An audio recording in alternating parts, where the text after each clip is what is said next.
I would say this is the most difficult part as a leader in network marketing is we're working with our friends and we're not keeping professionalism separate from friendship. We all have favorites. And to act like we don't have favorites is being out of integrity with ourselves. We say we shouldn't have favorites.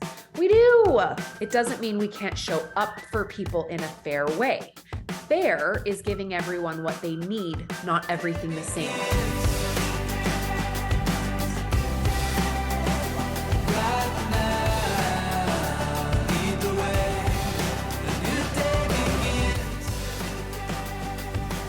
I have a lot of like different legs level ones who are all sideline friends. Mm-hmm. So I feel like I have this thought in the back of my mind always that it's one of those like nobody's thinking about me as much as I'm thinking about me. But I have the thought that they're like, well, she sent me this message. Did she send you this message? Did she message your people about this? Like I always have this like I feel like fear that is going on. So that like layer that on. I feel like I get sucked into why I should help her because I know a lot more of the behind the scenes of her personal situation than I do of almost anybody else on my team. That's a lack of boundaries on your part. I want you to imagine working in corporate America and knowing people's personal lives that desperately to where you have some sort of a weird vibe about what you should pay them or not pay them. Wouldn't that be inappropriate? It's a lack of boundaries. It happens all the time in network marketing. So give yourself a little pat on the back. There's nothing wrong with you. It's just a nature of the beast. Okay. But I just want you to see that this is, I would say this is the most difficult part as a leader in network marketing is we're working with our friends. And we're not keeping professionalism separate from friendship. It's why we get into sticky situations. And yet, here we are. So you have this fear that other people are going to think that you're not being fair. Mm-hmm. Then you know some things about her situation that make you want to help her more.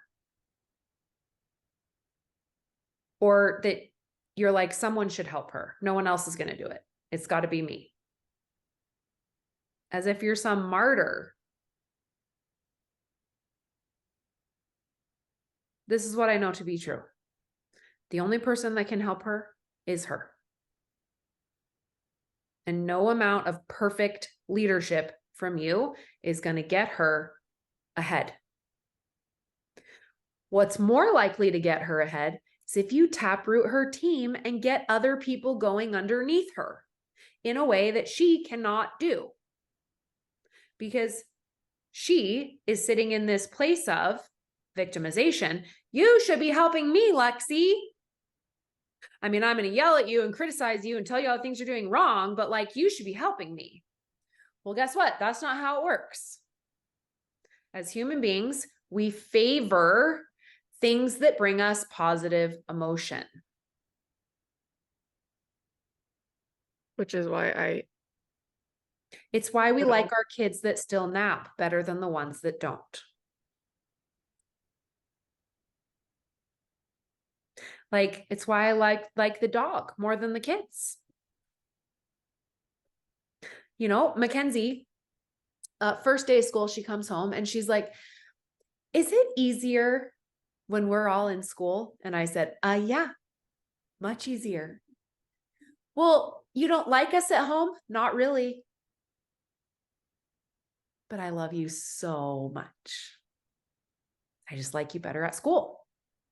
And my kids know they are so loved and they know that we all function better when everyone's at school. So why do I bring this up? Because we all have favorites. And to act like we don't have favorites is being out of integrity with ourselves. We say we shouldn't have favorites. We do. It doesn't mean we can't show up for people in a fair way. Fair is giving everyone what they need, not everything the same. I want you to write that down. Fair is not giving everyone the same. Fair is giving people what they need.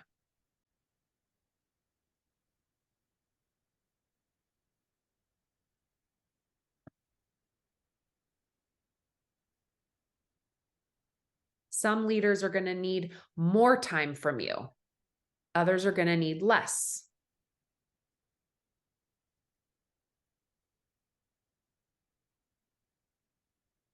What are you thinking? I love that. Why? What does it give you permission to think?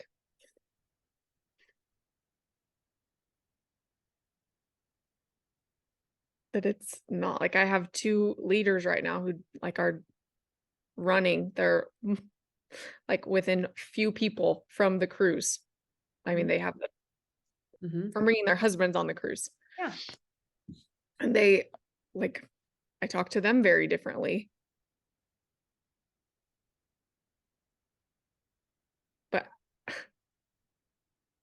feel like this is my brain being black and white again. So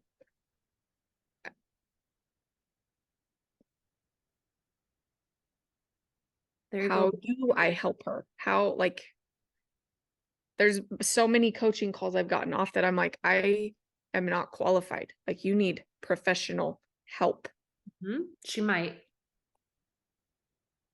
That's my opinion. Yes. She might. Maybe we all do, just in case anyone's wondering. That's why you're here getting professional help from me. Right. It's why I have a coach and a therapist. We all need professional help. We all have favorites. We all have people that irritate us. We irritate people all the time.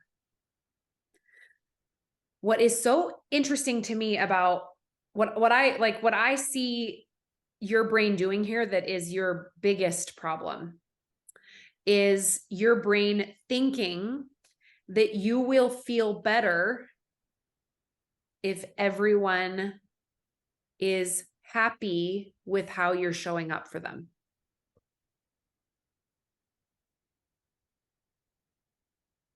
Because when we hinge our ability to believe in what we're doing on someone else's opinion of us, it's great when everyone thinks we're doing everything right. But when we don't have their approval, then everything falls apart really quickly. And that is something that you are going to get really good at the more leaders that you tick off.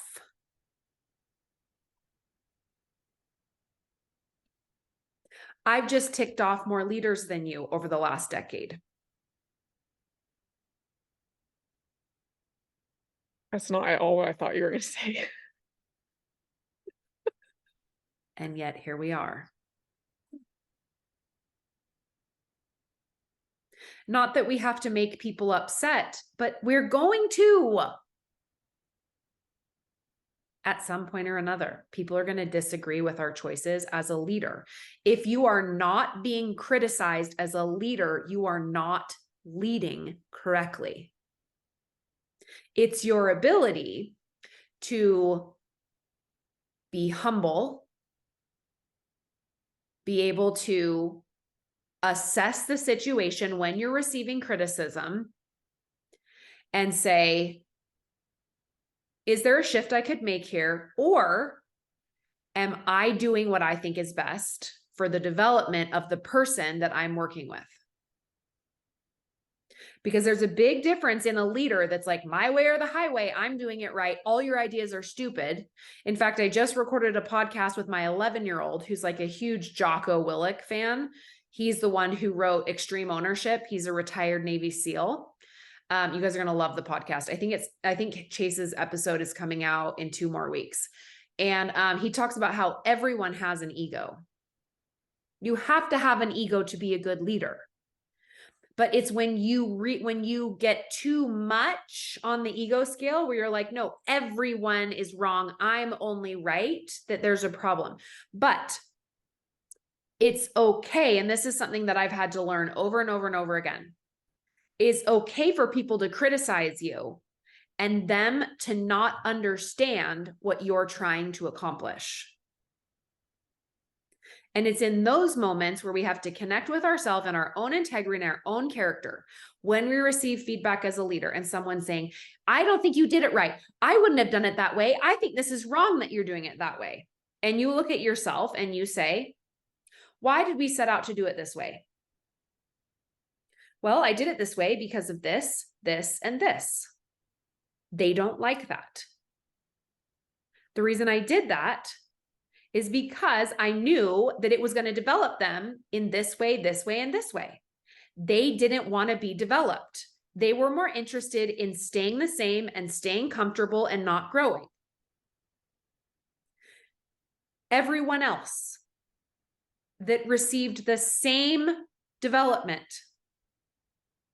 even if there's just two people out of 9 are ticked off, but the other 7 people that are doing really well don't have that same view, then it's probably just 2 people that didn't want to change, didn't want to grow, wanted to stay the same. Of course, they're going to criticize you. Of course, they're going to blame you because the only other person to blame is themselves, and they don't want to do that.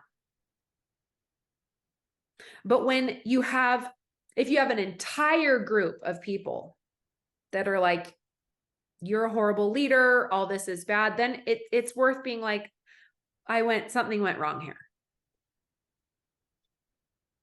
But if you have like a mix of everything, then start looking at different people's results.